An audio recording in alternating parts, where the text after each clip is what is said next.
Let's talk to Craig Erlam. He's a senior market commentator at OANDA. Very good morning to you, Craig.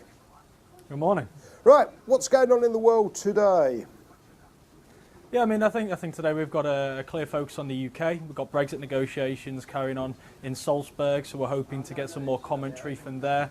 We've already heard from one of Theresa May's cabinet ministers today who suggested that they're 85 to 90% confident of a deal being done, possibly even by October, which has given the pound a lift. We've also had some strong retail sales figures for August, continuing that summer boost that we've had since June.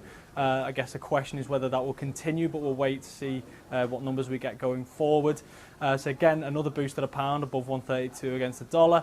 And really, I think there's also now still a focus on the US. How's Trump going to respond to the counter tariffs that China's announced? That's continuing to create a little bit of stability in the markets where we could potentially otherwise be heading higher. But at the moment, investors seem to be very much in wait and see mode as to what happens next. I think a lot of what we've just had announced was already priced in. So it's all about what's next, really. And what is your best guess? What is next? I think next we get Trump following through on phase 3 eventually. I don't think he's going to implement anything before the turn of the year.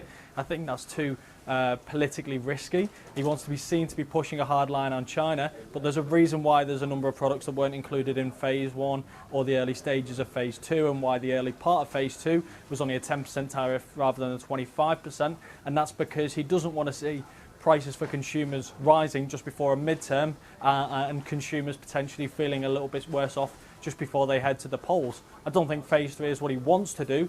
I think he's hoping he'll be able to scare them off. The question is, does he follow straight through as he promised, or does he maybe bring forward higher tariffs on phase 2 and again threaten more? But China doesn't seem to be too deterred right now, and it's instead turning its attention elsewhere, looking to reduce tariffs from other countries in order to try and replace that lost trade with the US. Understood. And finally, in terms of the markets themselves, any key data points out today that we should be aware of?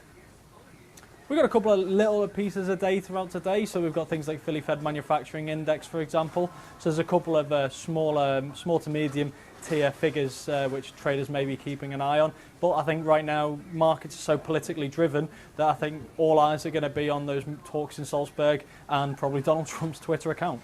Understood. On that note, Craig, thank you very much indeed. Thank you.